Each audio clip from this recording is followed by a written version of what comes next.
Hola a todos y bienvenidos a su podcast de debate favorito, Más allá del break, donde conversamos así como entre amigos, en confianza, más allá de los logros, más allá del estrés académico, desafiante, de debate, de la competencia, y conocemos la persona que hay detrás de esas figuras que admiramos en el circuito de debate y de discursos.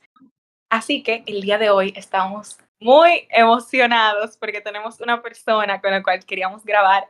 O sea, la teníamos en la lista antes, literal, de hacer nuestro primer episodio y hoy ya la tenemos con nosotros. ¿A quién tenemos, José?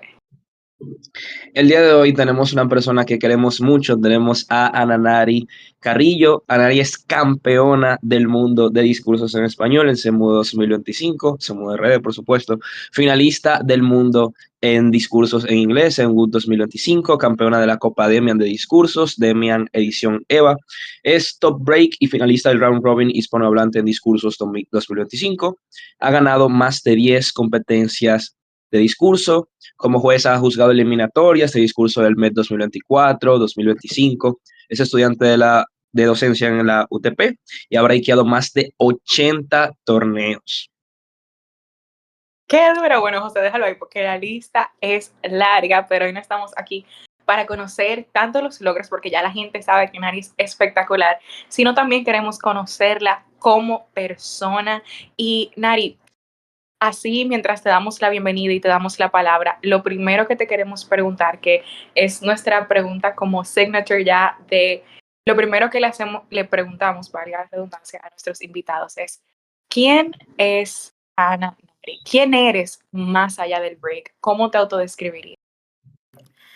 Bueno, creo que me voy a robar esta caracterización de mis estudiantes y es que soy una persona muy similar a Miss Miel de Matilda. Eso es lo que me han dicho. Eh, Creo que Nari, Ana Nari, es una persona que ama debate, ama discursos, pero ama más ser docente. Ya llevo muchísimo tiempo, llevo desde 2023 dando clases de debate, llevo formando personas a nivel escolar, a nivel universitario. Y por supuesto soy una persona que ve debate como algo más allá de una competencia, ¿no? Lo ve como una fuente de docencia. Pero sí, creo que la percepción general que tienen muchas personas en mí es que soy una persona bastante chill, espero que así me vean. Y yo me describiría como una persona muy paciente en todos los aspectos posibles. Entonces, y también muy comprensiva. Creo que esto, fraseando o referenciando a Abdiel Escala, perdono probablemente más que Jesús. Entonces, eso es un chiste, ¿ok? Entonces sí, no sé, creo que es más que nada lo que podría decir. No, qué bien, en verdad, qué bien. Excelente descripción y sobre todo, porque a veces es una pregunta difícil para varias personas que le hemos hecho en el podcast, ¿verdad? Como saber quién eres tú, quién es más allá del break, pero Anaí lo tiene súper claro, ya sabe muy bien las cosas que le gustan, la docencia, debate, en general. Y hablando de debate, nos gustaría saber cómo iniciaste debate, Mario. O sea, ¿cuáles fueron los primeros pasos que diste para todo lo que ha sucedido en estos últimos años en debate? ¿Cómo iniciaste? Esto es como bastante interesante porque yo no inicié debate escolar y yo no sabía que existía un circuito de debate. Era plena pandemia, ¿ok? Era plena pandemia de 2021. Estaba scrolling en Instagram y vi estaba como sponsor un post del debate UTP que recién era creado en UTP, que decía que habrían convocatoria. Y creo que para mí pandemia fue una época bastante reflexiva porque no sabía por qué había escogido mi carrera. O sea, me preguntaba muchísimo qué era lo que estaba haciendo ahí, estaba extremadamente deprimida. Y yo siempre había tenido el sueño como de debatir, pero nunca formé parte de un club escolar ni nada. Y simplemente no estaba como enrollada en lo que era debate. No conocía para nada SPAE, o sea, nada, nada, nada. Entonces apliqué y esto es como muy interesante, pero la persona que me entrevistó es Emanuel Domínguez. Emanuel y yo debatimos en 2024. y él me preguntó si tenía experiencia en debate. Ahora, yo no tenía idea, tenía recién cumplido 19 años, y yo mentí y dije que sí. Y entonces, cuando me preguntó, ¿y qué formato debates? ¿O qué formato debates?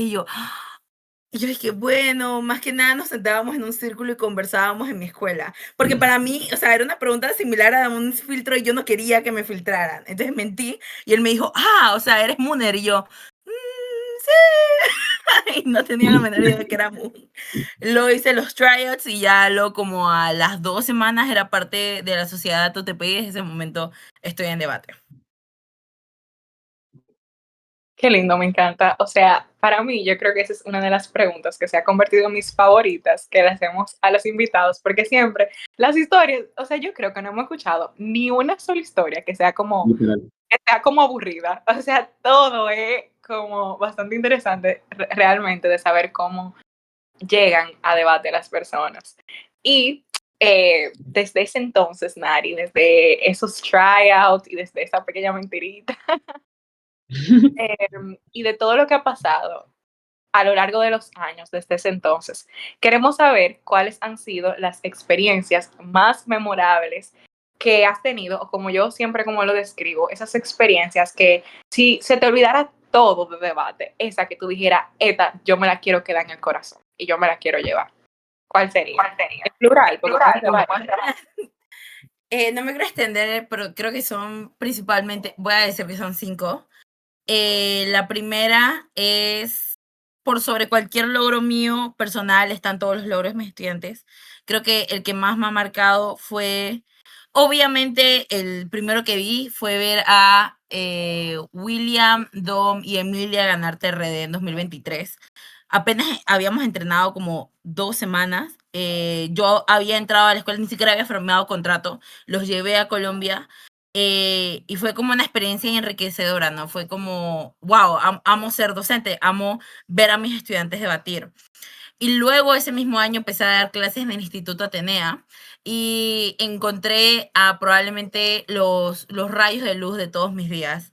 Gran parte de esos niños ya se graduaron. Esto, claramente, como si me pongo a nombrarlos, a cada uno de ellos me pondré a llorar, pero principalmente a raíz de ese suceso con William, Don y Emilia, conocí a sus hermanos que formaron parte del club. Hubert, que es el hermano de Emilia, sigue siendo parte del club. Y luego, el año pasado, Isabela, Juan y Isabela Betancourt fueron a TRD y lo ganaron.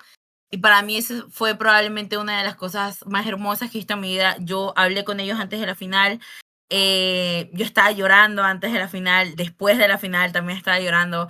Cuando nos contaron que ganamos estaba llorando. Y para mí era como maravilloso porque obviamente cualquier asesor quiere ver a sus estudiantes ganar, pero para mí era más significativo que ellos pensaran que podían ganar. Y yo me siento muy identificada con eso de que a veces uno permite que esos pensamientos de que quizás no es suficiente o a lo mejor no dio un buen discurso o no es tan clara, no es tan claro el debate, afecten la cosmovisión que tienen sobre su desempeño.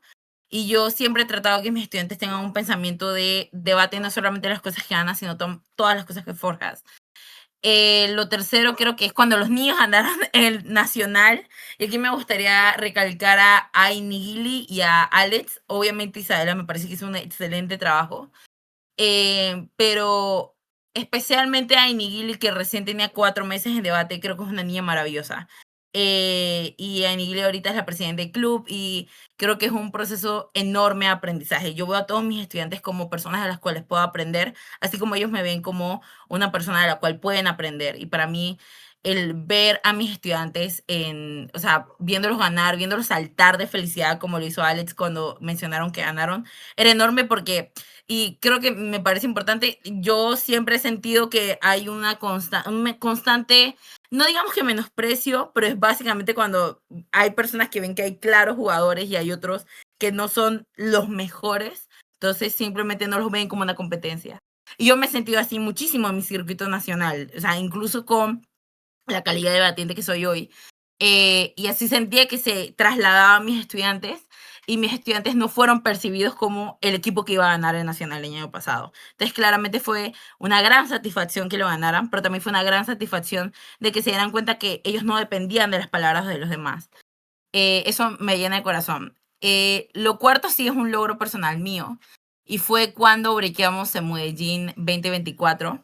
Esto es una experiencia muy maravillosa, creo que incluso lloraría, pero con todo el amor del alma que le tengo a Manuel, él y yo éramos polos opuestos en ese torneo. Emanuel estaba constantemente angustiado, estaba muy ansioso, él creía que no íbamos a breakear. Habíamos tenido una última ronda muy dura, y yo había tomado el torneo, obviamente con la expectativa de breakear y demás, pero lo había tomado como la oportunidad de poder conversar con mis amigos, de poder verles, y de que mi sueño era breakear ese mood y que lo iba a lograr indistintamente de cómo nos iba a ir.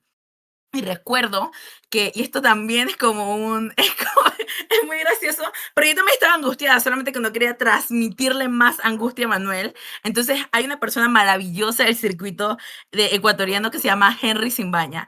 Henry lee las cartas de tarot y créanme que es muy bueno. A mí Henry me leyó las cartas antes del break, recién después de ronda 9, y me dijo, vas a breakear 2 de 3 categorías, y es que quiero breakear discursos y open, no me importa, Master. Y dicho y hecho, breakeé discursos y open, y para mí fue maravilloso. O sea, yo estaba completamente confiando en la palabra de Henry, pero yo también confiaba en que nosotros teníamos la capacidad de breakear. Y esto es como una cuestión que todo el circuito se acuerda, la break night de ese Medellín fue terrible, porque justo ese mismo día había jugado Colombia, que no me acuerdo qué país, y Colombia perdió y las calles se volvieron una locura. Y recuerdo que yo le llamaba a Emanuel porque no estaba conmigo en ese momento y yo ya había llegado al lugar. Y él me dijo, no sé si ir, no sé si ir, no sé si ir, hasta que le dije, por favor, ven. Y llegó justo minutos antes de que se cerrara todo. Y hay un video donde se escucha cómo estamos vociferando y llorando, cuando Simón Lugo toma el micrófono y anuncia que somos el quinto, no recuerdo, equipo de Panamá en breaker mundial. Y, o sea, tipo, el sentir a la gente abrazándonos y cayéndonos encima. Se perdieron unos lentes estrellas súper icónicos que yo tenía en ese momento, y el circuito los recuerda como maravilloso. Yo lloré, y hay una foto que describe totalmente a Emanuel y a mí en ese mundial, que es Emanuel llorando y tiene la cosa así, hay una foto exacta de ese momento. Y creo que esa es probablemente una de las situaciones más como enriquecedoras que he tenido, y cada vez que lo creo me pongo feliz.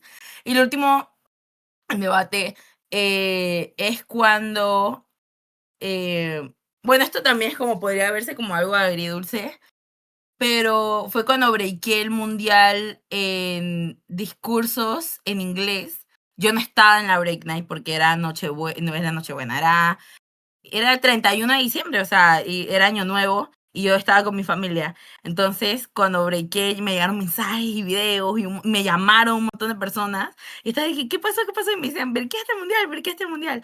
Y yo he llorado en esa misma cama de ahí, o sea, acostada, y que, breaké el mundial. Le grité a mi mamá y fue como que, ay, qué maravilloso. Pero yo creo que son esos 5 momentos en específico que son los que más me han movido a nivel personal. Qué bonito, en verdad. O sea, qué bello, qué bello. O sea, yo siento que en verdad, o sea, el mundo fuera otro si la gente pudiera valorar lo que implica, por ejemplo, breakear un mundial, ¿verdad? O avanzar en debate. O sea, a veces nada más se ve desde el logro, pero, y justo la razón del podcast, ¿verdad? No se ve lo que hay detrás, ¿verdad? El esfuerzo, la lágrima, los nervios, la tensión. Muy bonito, en verdad, muy, muy bonito sobre, o sea, todo el proceso general. Pero, o sea, claro, no todo es color de rosa. Así que ahora, aparte de los momentos más memorables, sabe que el debate a veces suele ser muy retante, ¿verdad? Nos forza a tomar decisiones que pueden cambiar el giro de muchas cosas a nivel personal o incluso a nivel de la organización de un torneo o de lo que sea. Entonces, nos gustaría saber ahora, ¿cuál ha sido o cuáles han sido tus momentos más difíciles de debate? O sea, esos momentos que tú tienes que tomar decisiones decisivas o que han sido más complicados para ti llevar a nivel personal o a nivel competitivo. Bueno, esto sí es como, porque yo todo me lo tomo como muy personal, ¿ok? Yo soy una persona que siente demasiado, Y obviamente como los momentos que para mí han sido como o sea, como tanta gente en debate me han marcado mucho. Creo que el primero no, pero uno de los momentos más difíciles para mí fue no pasar a la final de PCL 2024. PCL 2024 fue un torneo de Panamá que en su momento era súper famoso porque daba vuelos de avión a cualquier parte de América, porque era patrocinado por Copa Airlines, te daba premios en efectivo, te daba becas, todo a pago, que era todo pago, o por lo menos así habían sido los premios de 2023, en donde yo llegué al final, me dieron $400 solamente por llegar a la final y me dieron un montón de otras cosas y yo estaba con la expectativa de ganarlo, porque en mi cabeza la dupla que tenía en ese momento, que es Iván Pie, y yo éramos una dupla muy sólida, habíamos brequeado muchos torneos internacionales y creíamos que íbamos a ir muy bien en el PCL. En el PCL pasaron muchas cosas. La primera es que por temas personales Diego y yo no estábamos al 100 y nos fue muy mal en rondas. O sea, nosotros ni siquiera briqueamos entre los 5 primeros, briqueamos de 10. Y creo que todo el mundo sabe que el circuito de Panamá es un circuito significativamente pequeño y no es como para desprestigiar a las otras personas del circuito panameño. Yo le tengo mucho respeto a Samuel, a Lady, a Manuela, a Ángela, a Marval, a Justin, Isabel. O sea, me parece que todo el mundo en Panamá, que incluso no he mencionado aquí, es gente que se ha fajado por hacerlo bien. Pero obviamente la percepción que yo tenía es que nosotros íbamos a estar entre el top 3. Y cuando no pasó eso, o sea, ya había un bajón. Nosotros tuvimos, no una discusión, pero sí una separación a partir de esa situación. Y PCL seguía en 2 fines de semana, el fin de semana de preliminares y el fin de semana de eliminatorias. Y para mí había sido muy duro que breakáramos de 10, porque lo considerábamos como un break bajo. Y luego, cuando fuimos a eliminatorias, pasamos octavos fácil, cuartos fácil. Y semifinales fue una ronda particularmente difícil y lo recuerdo, o sea, es una cosa que me pone... Era una emoción de Estados Unidos y en ese momento yo no sabía nada de Estados Unidos, pero absolutamente nada. Y es como en esos momentos en donde uno le va mal y a partir de ese momento uno empieza a investigar y empieza a aprender. Bueno, a mí me tocó. Y en esa ronda mi chair era Simón. Y Simón es probablemente la persona que yo más admiro en debate. O sea, es la primera persona que yo vi en Debate Panamá y dije, quiero ser como Simón. Y que Simón me juzgara y que no pasara a semifinales, para mí es algo que obviamente me pegó demasiado. Yo quedé destrozadísima cuando anunciaron eso, más aún porque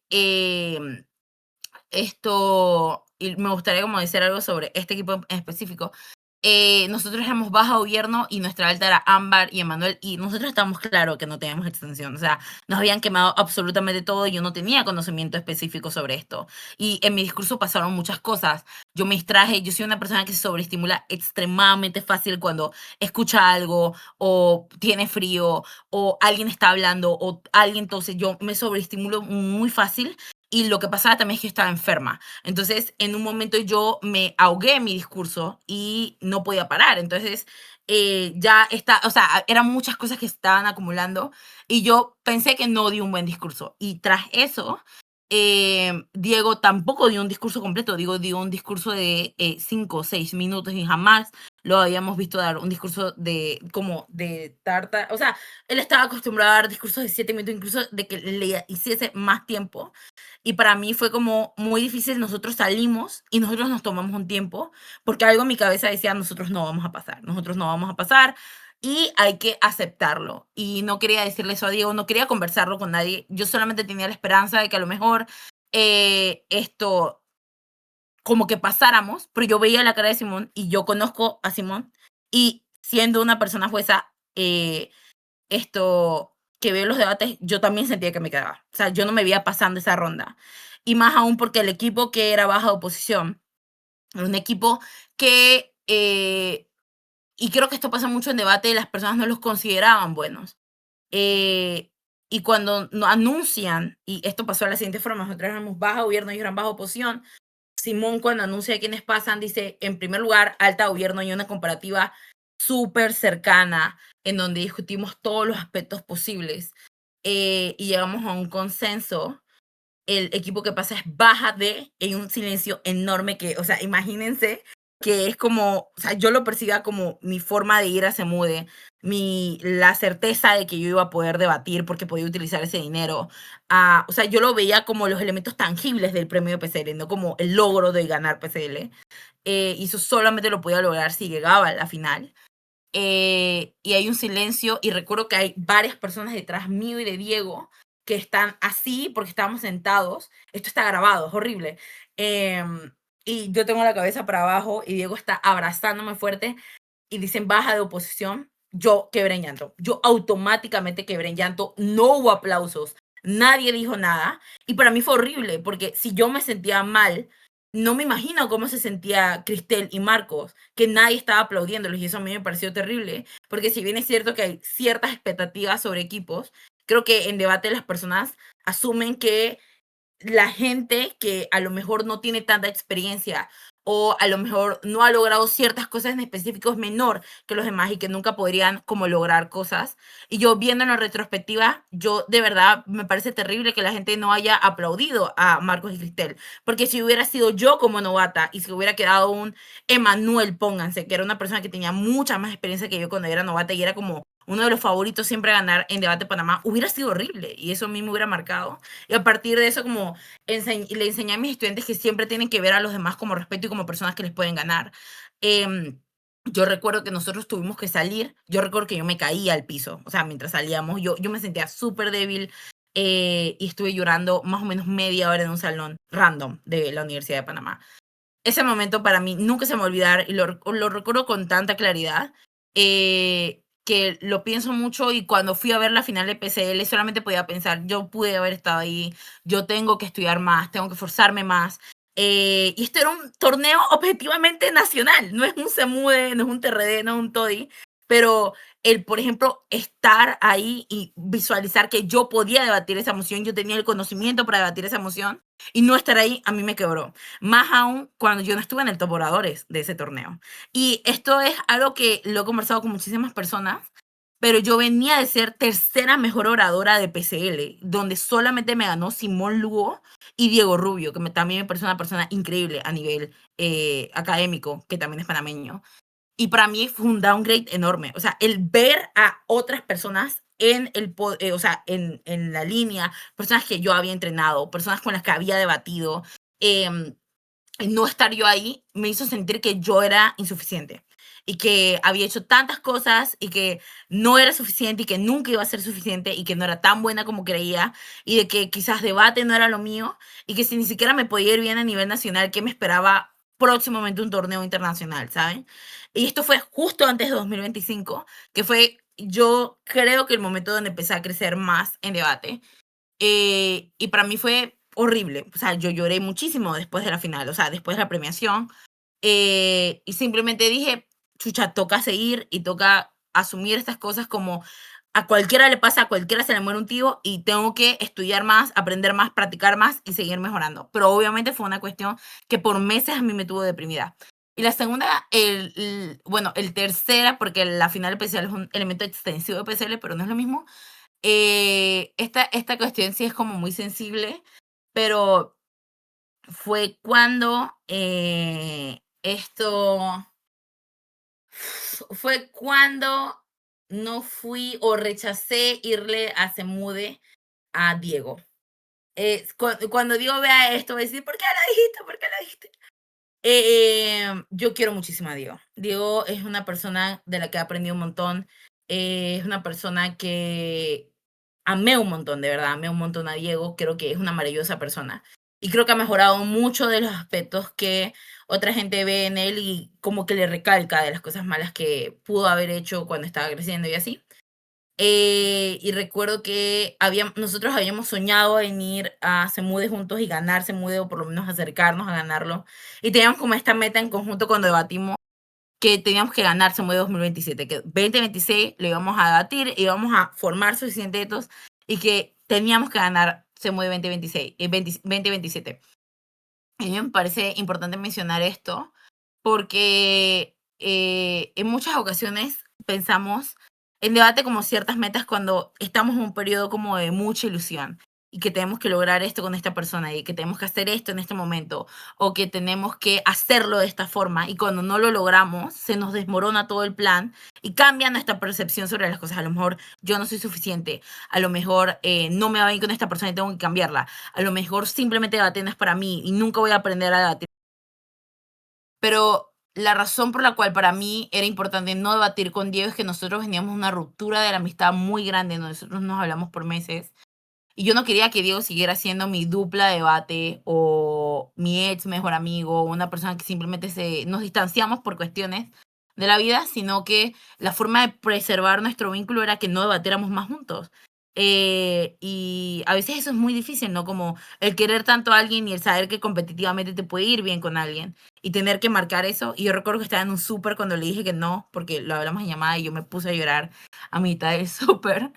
Pero es como este proceso reflexivo y yo no creo que es tanto académicamente, sino a nivel emocional, el ver a las personas también como seres humanos, también como vínculos tuyos y saber que a veces el ir a un torneo o competir con alguien implicaría comprometer el vínculo que tienen, porque incluso si nos esforzamos en separarlo, es muy difícil, porque necesariamente pueden fracasar juntos así como pueden ganar, pueden discutir y esas discusiones se pueden ir por miles de ramas. Entonces, para mí la prioridad era simplemente recuperar al amigo que había perdido por mucho tiempo por sobredebatir un mundial.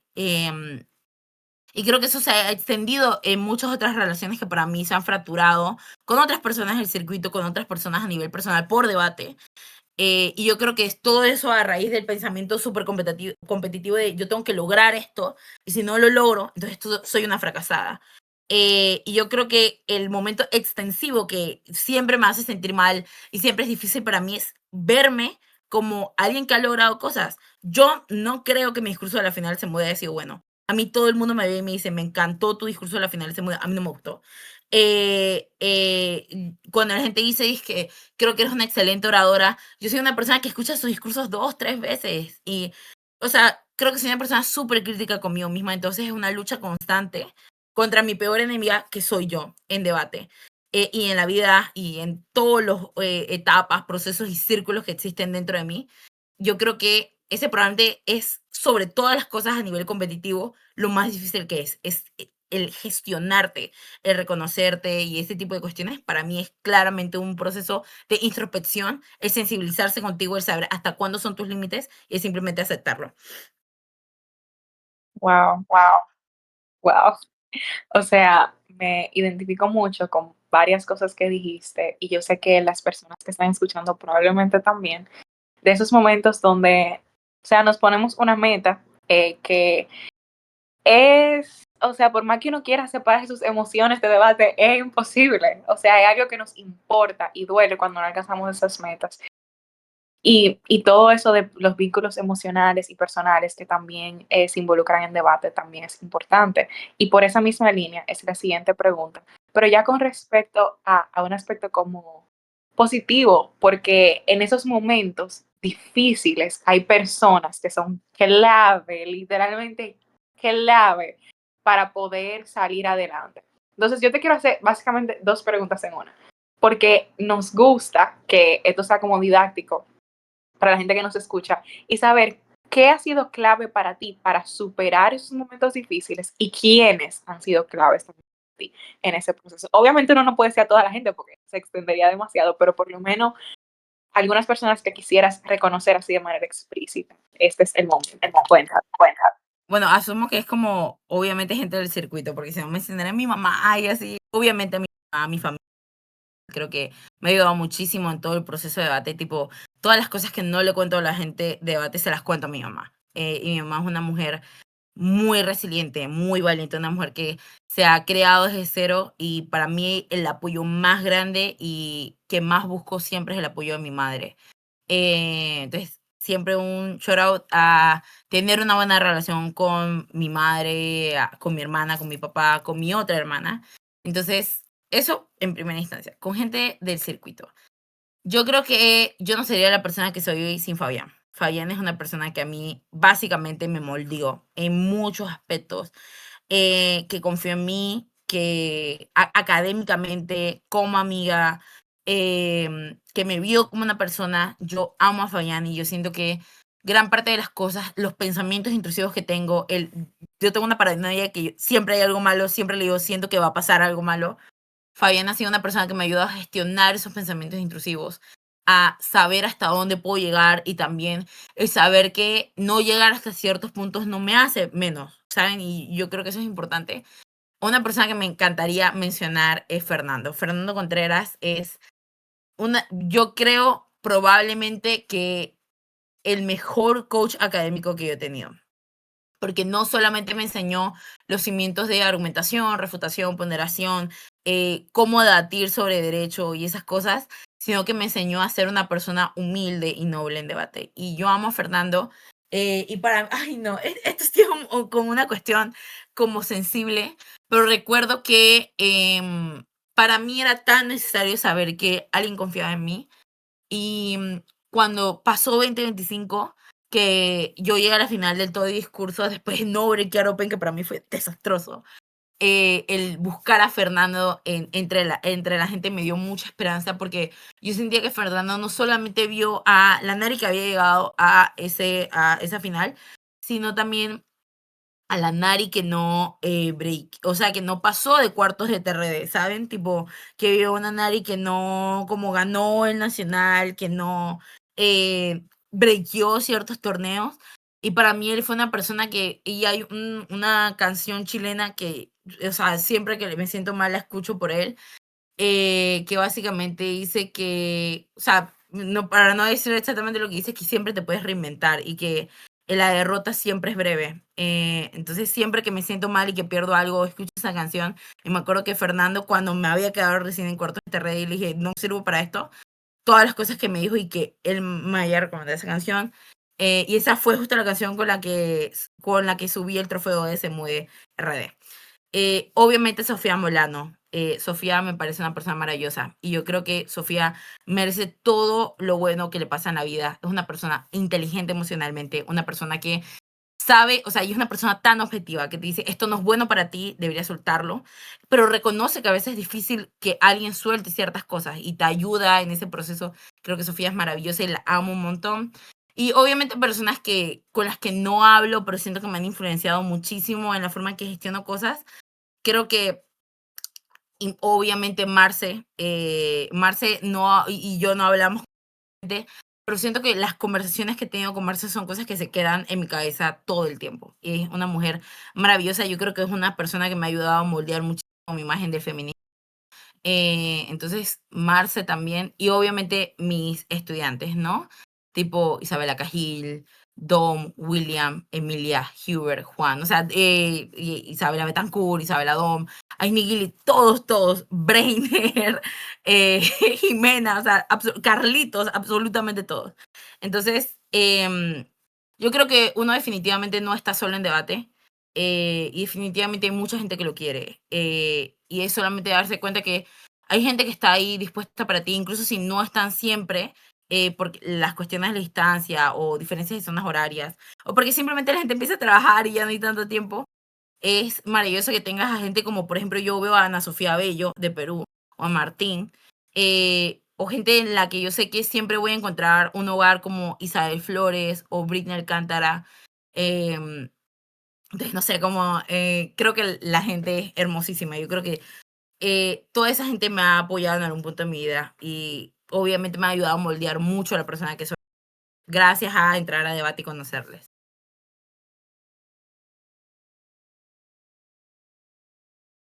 Bueno, eso es muy acertado con respecto a cómo las personas pueden estar ahí para incluso darnos lecciones emocionales y darnos lecciones de vida. Y es algo que nosotros resaltamos como en debate, o sea, lo que vivimos en debate y las personas que nos acompañan en nuestra trayectoria de debate nos dejan no solo lecciones académicas, sino lecciones de vida que son hasta más importantes. Y algo que queremos como también resaltar, porque como te decíamos, esto queremos hacer lo más didáctico siempre posible con respecto a cómo las personas pueden crecer de estas experiencias, pero también cómo el circuito puede crecer. Y por eso algo que te queremos preguntar es para ti, ¿cuáles son las principales digamos, debilidades que tú has identificado en el circuito? ¿Cuáles son como esos problemas estructurales que tú sientes que como circuito tenemos que trabajar? Bueno, yo creo que se puede dividir en dos cuestiones, las académicas y las que no son académicas, que obviamente influencian las académicas.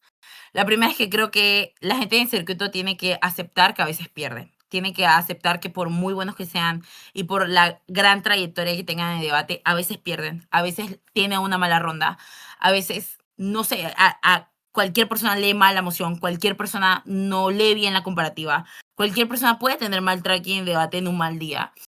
Y yo creo que es importante que como circuito aceptemos de que no hay gente invencible en debate. Y yo creo que la creación de esta persona es invencible o cómo le puedes ganar a tal, son cosas que son peligrosas en nuestro circuito. Son cosas que hacen, por ejemplo, deslegitimar el gane o los consensos que tienen los jueces sobre ciertas personas. Yo lo que hasta a mí me ha costado incluso, y yo lo acepto, de que a veces yo veo algo y digo, ¿cómo puede ser? Es exactamente por eso que deberíamos de construirlo, porque no nos preguntamos o no queremos hacer acercamientos sobre la grabación de las rondas o el saber qué fue lo que pasó o saber cuáles son los casos o el aprender más o simplemente saber y percibir que el circuito está teniendo un cambio de contexto enorme y hay personas escolares que son muy buenas que están entrando al circuito y que son personas que tienen toda la capacidad de tirarse 82, 83, ¿verdad? Y que hay personas que son muy buenas, que pueden en un mal día clavarse un 79 y simplemente aceptarlo, ¿cierto? Entonces, yo creo que es lo primero dejar de construir estas personas que son tan cerradas competitivamente a que no pueden perder o que nadie les puede ganar o que esta persona no le puede ganar. Porque yo creo que eso es peligroso para como cuando tú te vas a enfrentar en competencias importantes como Semude, TRD, Toddy, Ron Robin, ¿verdad?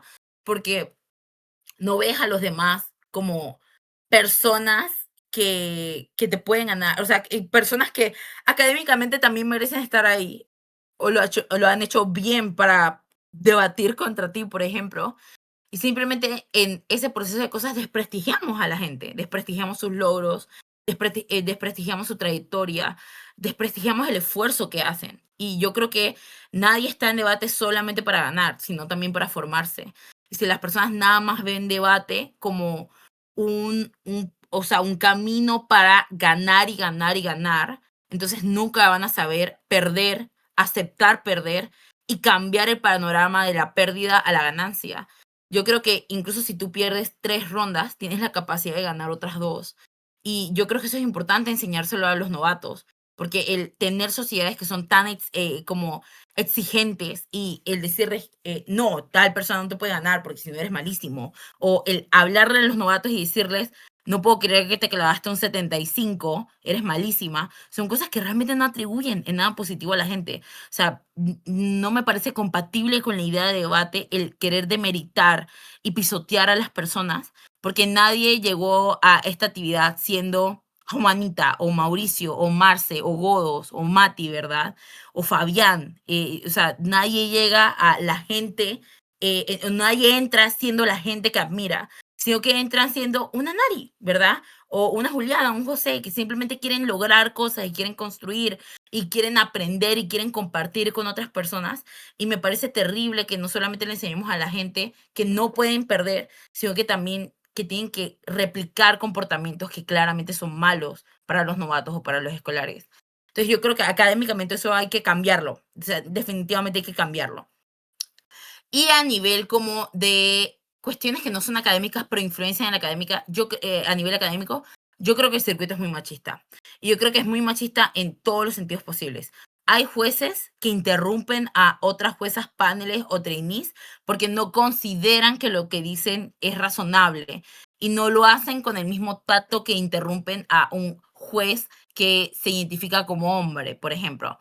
Creo que o sea, nos ponemos a ver en un montón de torneos los speaker points que tienen ciertos hombres versus los que tienen sus duplas mujeres, vimos que hay en muchas ocasiones diferencias abismales o diferencias que son irracionables en las mismas salas, donde hay personas que obviamente ven y dicen el discurso de tal es mucho mejor o el discurso de tal es un 80 y luego sale el TAP y es un 77, 78, ¿verdad?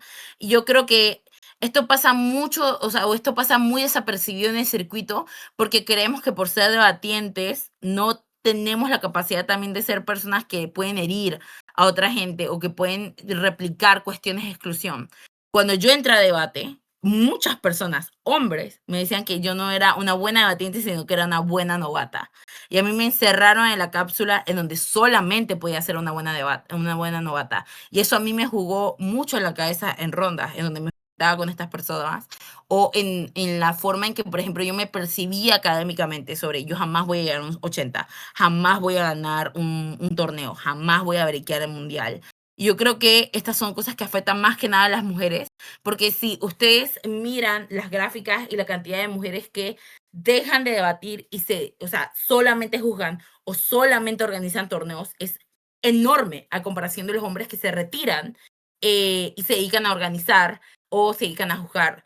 Y yo creo que eso también se ve en la forma en que castigamos o percibimos que tal persona tiene que debatir de esta forma si es mujer versus a que aplaudimos discursos de 79 de hombres por solamente ser esta persona o porque sonó muy God, por ejemplo. Y yo creo que esto ha afectado mucho a las mujeres en debate, a las niñas en debate. Y también es porque naturalmente las personas que entran a esta actividad y no están deconstruidas tienen pensamientos machistas de que las mujeres son emocionales, de que o sea, la mujer es el sexo débil, cosas así. Y yo creo que es una cuestión que afecta académicamente, porque y hay como un montón de personas que han hablado de esto. Eso afecta el rendimiento de las mujeres en mundiales. Woods tiene una política en donde si tienes 4 duplas conformadas por hombres, debes tener una cantidad de mujeres mínima para que puedan ser aceptados en el mundial. Y me parece como enorme que estos son cuestiones que son cupos, o sea, son elementos que están ya predispuestos porque nadie se le ocurrió que una mujer también podía debatir y brequear un mundial, ¿verdad? O que podía tener un buen discurso, que lo podía hacer bien. Y yo creo que eso pasa muchísimo también en español. O como que la gente no, o sea, como que la gente no dimensione que en el mundial ganaron 3 mujeres en las 3 categorías, ¿verdad? Tipo Fernanda, Ellis y yo o que la mejor, o sea, o como la perspectiva general de las oradoras o de las juezas. Entonces yo sí creo que es importante que seamos más sensitivos ante las realidades del discurso, o sea, de debate en general, del circuito, de que si nos damos cuenta de que hay machismo, denunciar el machismo, y si nos damos cuenta que simplemente hay gente que no acepta esas cuestiones, que lo asuman y que simplemente lo cambien. Yo no creo que es tan difícil el cambiar. Si tenemos la capacidad de denunciar a esas personas en rondas para ganar un debate, tenemos la capacidad de hacerlo también con la gente en el circuito que replica esas acciones. Sí. Qué bien, en verdad, que haces esos comentarios, Ari, porque muchas veces, em, no solo en el circuito, sino en la vida en general ocurren situaciones, ¿verdad? O sea, de todo tipo y que la gente tiene mucho miedo a hablar, mucho miedo a comentar, a exponer. Y qué bien, en verdad, que sobre todo debate sea un espacio que cada vez más tiene gente que se arma de valor para hablar de situaciones que muchas veces no se hablan o que muchas veces se ignoran, o que ya, por ejemplo, se tienen normalizadas. Sí que en verdad, o sea, yo lo veo muy bien la forma en la que el circuito debería de avanzar con una serie de cosas. Pero, no sé si lo han notado, pero hemos hablado mucho del circuito, pero sobre todo sectorizado a debate, ¿verdad? O sea, tenemos que aprovechar el hecho de que tenemos una campeona mundial de discursos acá en el podcast. Entonces, a raíz de ello, nos encantaría preguntarte una pregunta como para ir dando cierre a este gran podcast que de verdad me ha encantado muchísimo, muchísimo. ¿Qué es discursos para ti? O sea, en todo el globo de lo que han sido tus experiencias, las cosas buenas, las cosas malas, los aprendizajes, los rechazos, todo en general, ¿qué es discursos para ti?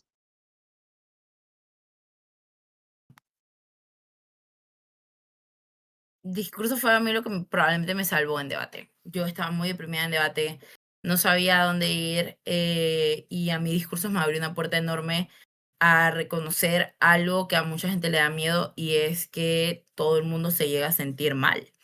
El interpretar a alguien, el utilizar la imagen de alguien, el hablar de una situación y poder contar tu historia, o el poder explicar una perspectiva que tienes sobre algo sin que alguien te evalúe y diga, 75, o esta persona gana el debate, fue para mí algo que me cambió la perspectiva del mundo. Porque sentía que, y yo creo que es importante que las personas lo reconozcamos, discursos es un elemento importante en el circuito. Es lo que nos ayuda dentro de competencias muy difíciles poder canalizar nuestras emociones, y para mí discursos es todo ese conjunto de, o sea, de emociones que te irradian y que puedes manejar, y que tú también puedes ser otra persona, te puedes poner en la posición de otra persona, de que tú también puedes mirar a tus logros desde una perspectiva no académica, sino sentimental. Y yo creo que tenemos que dejar esta idea de que discursos es cringy y que por eso no deberíamos animarnos a hacer discursos. Tipo, todas las acciones que hacemos en nuestra vida a otra persona le va a dar vergüenza o no le va a gustar. Entonces, si nos enfocamos mucho en lo que piensan otras personas sobre las cosas que hicimos o cómo lo hacemos o el personaje que interpretamos, entonces nunca vamos a saber realmente si podemos manejar o canalizar mejor nuestras emociones. Entonces, para mí, discursos es simplemente la apertura a conocerte más, a sensibilizarte más, a sentir más, que era lo que hablaba en mi discurso de la final de CEMUD-RD. Y es importante que aprendas a sentir, porque esto es una competencia, o el circuito en general es un circuito que te como trata de restringir a sentir, como te aprisiona y no te permite, como no puedes sentirte mal, tienes que like get a grip. Y discursos te dice unleash yourself, tipo simplemente siéntelo y haz personajes que son graciosos, haz personajes dramáticos. Yo creo que discursos simplemente te permite ser muy creativo y ser muy libre. Yo creo que eso es maravilloso dentro del circuito. Ok, yo quiero decir algo en esta parte, porque cuando yo conocí a Nari por primera vez, o sea, probablemente tú no sabías quién yo era, pero yo como que sí te vi en ese momento y fue en discursos en Medellín, y yo te vi y yo dije, wow, o sea, yo no había hablado contigo ni nada por el estilo, pero me pareciste desde ese momento una persona increíble, o sea, con demasiado talento. Y es muy importante también, y esto también es como parte del propósito del podcast, no solamente que las personas que vean esto se sientan inspiradas, sino que también nuestros invitados y gente como tú recuerden lo mucho que inspiran a los demás sin darse cuenta siquiera, o tal vez no todo el mundo se va a acercar a ti y decirte que te admira, pero incluso ahí desde lejos, como que viéndote y diciendo, wow, me encanta cómo ella discursa, me encanta cómo ella es como persona, y es algo realmente que inspira muchísimo. Y bueno, cierro ese paréntesis para ya concluir ahora sí con la última pregunta que tenemos para ti, y es, en toda esa trayectoria y en todo lo que hemos hablado de momentos buenos, de momentos malos, de personas que han estado ahí para ti, de aprendizajes, de todo eso, si tú pudieses hacer como así un análisis rápido y una introspectiva y volver en el tiempo y decirle algo a esa Nari que empezó en ese momento, en los tryouts, que descubrió que era debate, ¿qué tú le dirías a esa Nari de ese momento?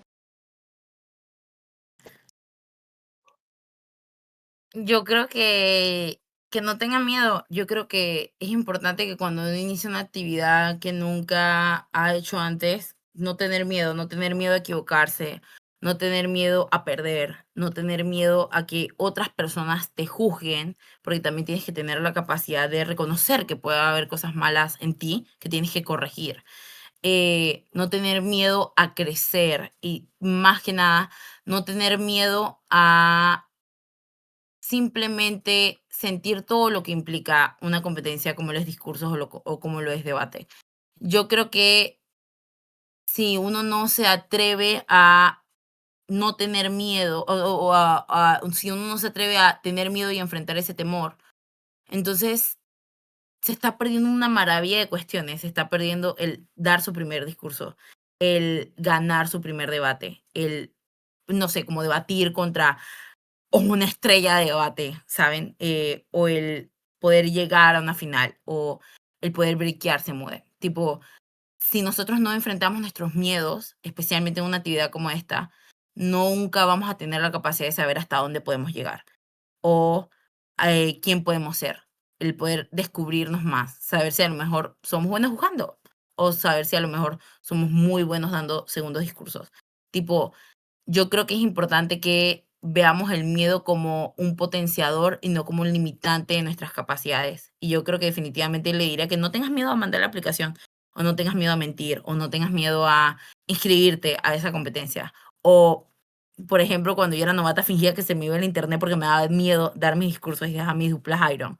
Que no tenga miedo de dar esos discursos. Em, entonces, yo creo que simplemente el afrontar el miedo y verlo como una parte de ti y decir, no está mal que tengas miedo y no está mal que lo enfrentes. Y no está mal que quieras probar cosas nuevas y que te equivoques haciendo esas cosas nuevas y que crezcas haciendo esas cosas nuevas. Entonces, yo creo que sería eso. Qué lindo y qué inspirador. Y de verdad yo espero y yo sé que así va a ser. O sea, ya nosotros, de verdad, como que yo siento que yo necesitaba escuchar eso. Y yo sé que hay mucha gente que probablemente viendo esto se siente igual. Así que, Nari, gracias por tu tiempo, gracias por abrirte con nosotros y permitirnos conocerte un poquito más allá del break.